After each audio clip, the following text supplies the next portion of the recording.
नई गाइडलाइंस ख़ास कुछ महकमों के लिए दी गई है, जिसमें जो है वजारत दाखिला हो या वजारत ख़ारजा उमूर से मुताल्लिक़ हो, वो सोशल मीडिया साइट्स के ज़रिए या फिर जिसमें इंटरनेट जुड़ा हो जिस कंप्यूटर से, उस पर इस्तेमाल अब नहीं किया जाएगा। किस तरह से इस्तेमाल करना है, किस तरह से इस चीज़ों को जानकारियाँ एक दूसरे से शेयर करनी है, एक्सेस दिया गया है कुछ ख़ास सिस्टम्स को और कुछ ख़ास अधिकारियों को। जिस तरह से बड़ी खबर पाकिस्तान से आ रही है, जमात उद दावा के chief Hafiz Saeed Lahore high court से रुजू हुआ है। हाफिज सईद ने लश्कर तैयबा का सरबराह होने से इनकार किया है और अलकायदा या दूसरी ऐसी तंजीमों से मेरा कोई ताल्लुक नहीं, हाफिज सईद ने कहा है।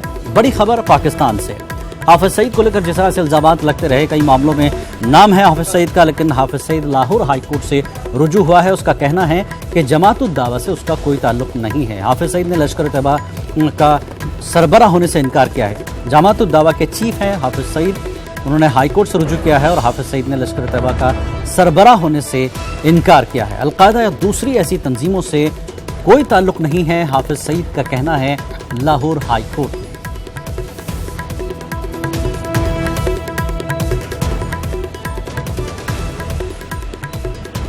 बड़ी खबर इस वक्त की पाकिस्तान से, जमात उद दावा के chief Hafiz Saeed Lahore high court से रुजू हुआ है और हाफिज सईद ने लश्कर तैयबा का सरबराह होने से इनकार कर दिया है और अलकायदा या दूसरी ऐसी तंजीमों से मेरा कोई ताल्लुक नहीं है, हाफिज सईद का कहना है लाहौर हाई कोर्ट में।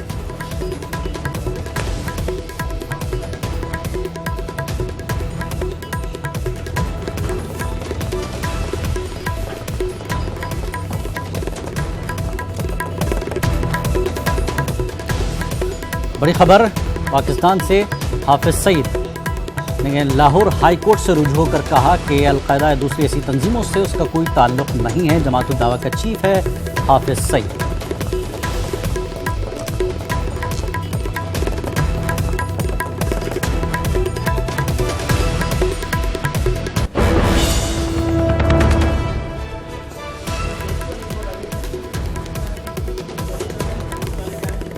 तो ये बड़ी खबर, हाफिज सईद आप स्क्रीन पर देख सकते हैं, जमात उद दावा का चीफ है हाफिज सईद, कई मामलों में मुलविस है और हिंदुस्तान ने कई मामलात में इल्ज़ामात रखे हैं, पाकिस्तान को कई चीज़ें बताई हैं, लेकिन लाहौर हाई कोर्ट में रुजू होकर जमात उद दावा के चीफ हाफिज सईद ने कहा कि लश्कर तैयबा का सरबराह होने से उन्होंने इनकार किया है और अलकायदा ऐसी दूसरी तंजीमों से किसी तरह के ताल्लुक़ होने से इनकार किया है हाफिज सईद ने। लाहौर हाई कोर्ट में रुजू होकर हाफिज सईद का ये दावा कि लश्कर तैयबा का सरबराह होने से उसने इनकार किया है और अलकायदा या ऐसी दूसरी किसी भी तंजीम से उसका कोई ताल्लुक नहीं है, हाफिज सईद का कहना है लाहौर हाई कोर्ट में।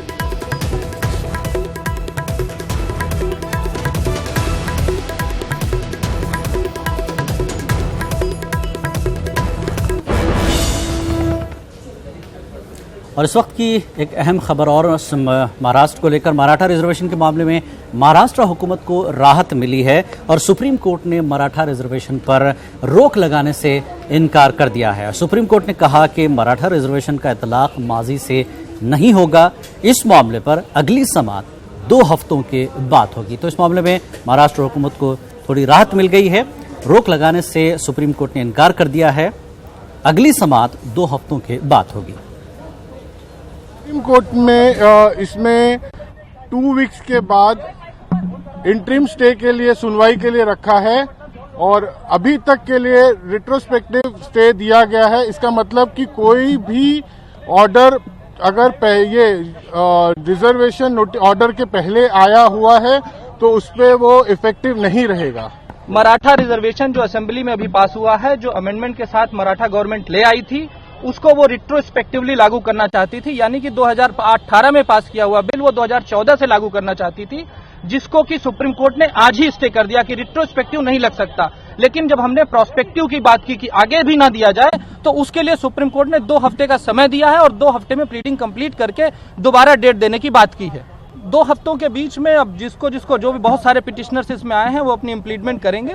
मेन इशू है, आप ये देखिए कि मराठा रिजर्वेशन 50% सीलिंग लिमिट को ब्रीच करता है, जो मेनली 9 जजेज बेंच निंद्रा सानी उसके अगेंस्ट है। उसके अलावा जो मराठा में रिजर्वेशन पास हुआ है वो नेशनल ओबीसी कमीशन एक स्टैब्लिश किया गया है, जो 2 साल पहले स्टैब्लिश किया गया था सेंट्रल गवर्नमेंट के अकॉर्डिंग। उस कॉन्स्टिट्यूशन के अकॉर्डिंग कोई भी ओबीसी अब तभी इनलिस्ट हो सकता है स्टेट में या सेंटर में जबकि उसको प्रेसिडेंशियल असेंड हो, बट इस स्टेप को टोटली बाईपास किया गया जो कि टोटल एंटी कॉन्स्टिट्यूशनल है।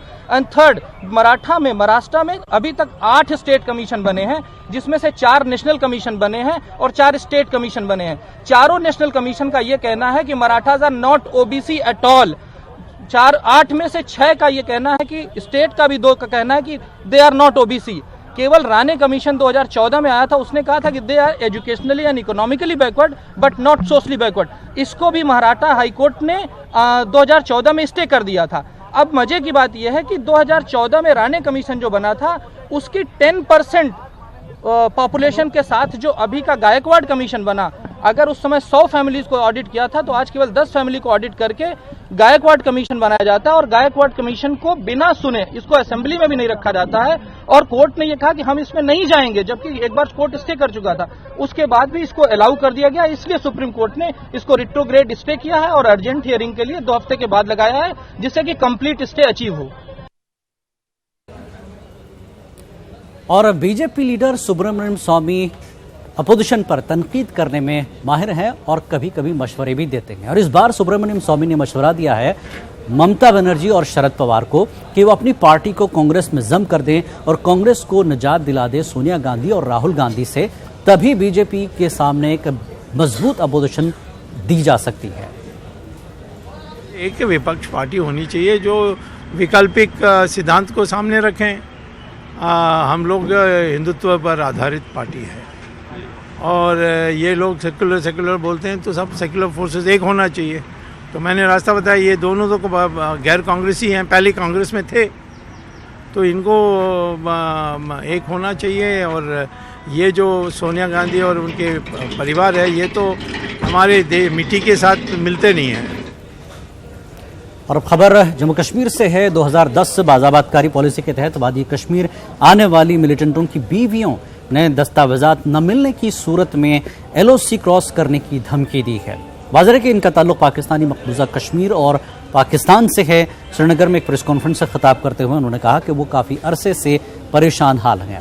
इन खवातीन ने कहा कि उन्हें उनके वालिदैन से मिलने की इजाज़त नहीं दी जा रही है। इन खवातीन में कई तलाक हुआ है और कई बेवा हो चुकी हैं। उन्होंने कहा कि इनकी देखभाल करने वाला कोई नहीं है। इन खवातीन ने मरकजी हुकूमत पाकिस्तान और इंसानी हकूक़ की तंजीमों से इनकी मदद करने की अपील की है। आप सोचिए कि अगर आप डॉक्यूमेंट्स नहीं दे रहे हैं, हमारे साथ बच्चे, फिर हम यही करेंगे, हम अपने बच्चे उठाएंगे, मासूम बच्चे उठाएंगे, हम LOC क्रॉस करने की कोशिश करेंगे। हम इस तरह तो मर रहे हैं, आप सीधा हमें गोलियां मार दीजिए, हमें खत्म कर दीजिए, क्योंकि हम मुजरिम हैं। अगर आपकी निगाह में हमने तो कोई जुर्म नहीं किया है, हमने लड़कों के साथ शादियां की हैं, हम यहाँ पे आके रहना चाहते हैं, हम आबाद हैं, हमें आप क्यों सता रहे हो कि हम कानून अपने हाथ में लें? हम इंडिया के वजीर खारजा से, वजीर दाखिला से और पाकिस्तान की हुकूमत से स्पेशली हम कहेंगे पाकिस्तान की हुकूमत से कि हम आपकी बेटियां हैं, आपने हमें यतीमों की तरह क्यों छोड़ दिया? हम इमरान खान साहब से ये सवाल करते हैं, आप पाकिस्तान के वजीर आजम हैं, सर आप काइंडली, हम आपसे ये रिक्वेस्ट करते हैं कि आप इंडियन गवर्नमेंट के साथ बात कीजिए, दोनों हुकूमतें आपस में बात करें। एनफ इज एनफ, कितना टाइम हो गया है, आप हमें सजा दोगे? बच्चे साइकी हो गए हैं, खवातीन साइकी हो गई। अभी 2-4 दिन पहले एक औरत की मेरे साथ बात हुई है, वो कहती है मुझे इतना डिप्रेशन है, मैं कहती हूँ मैं अपने बच्चों को कत्ल कर दूं, लेकिन फिर मैं कंट्रोल कर रही हूँ, लेकिन कब तक वो कंट्रोल करेगी? और 8-10 साल के बाद, 5 साल के बाद अगर हमारे बच्चे बॉर्डर क्रॉस करके नाना नानी से मिलने की ख्वाहिश में पार जाते हैं, तो आप ये सोचें कि उनकी जिंदगी तो स्पॉइल हो गई ना। उन्होंने कानून अगर हाथ में लिया, हमारे पास क्या बचेगा? तो हम इंडिया की हुकूमत से, पाकिस्तान की हुकूमत से ये रिक्वेस्ट करते हैं कि काइंडली आप हमारे इशू पे काम कीजिए, आप आर पार दोनों हुकूमतें बैठ के आप बात करें और हमारे लिए कोई ना कोई रास्ता निकालें। PSC रेलवे बोर्ड के चेयरमैन रमेश चंद्रा ने कहा कि जम्मू कश्मीर रेलवे ट्रैक पर काम शद्दोमत से जारी है। उम्मीद की जा रही है कि ये ट्रैक 2024 तक मुकम्मल हो जाएगा। बडगाम में एक प्रेस कॉन्फ्रेंस से खिताब करते हुए रमेश चंद्रा ने कहा कि उन्होंने इमरजेंसी सर्विस के लिए मुस्तकबिल में रेलवे ट्रैक के बराबर एक रोड तामीर की जाएगी। रमेश चंद्र ने कहा कि बैतुल खला, पीने के पानी, डस्टबिन, व्हीलचेयर और CCTV जैसी सहूलियात तमाम स्टेशनों पर दस्तयाब होंगी। उन्होंने बडगाम रेलवे स्टेशन का भी दौरा किया।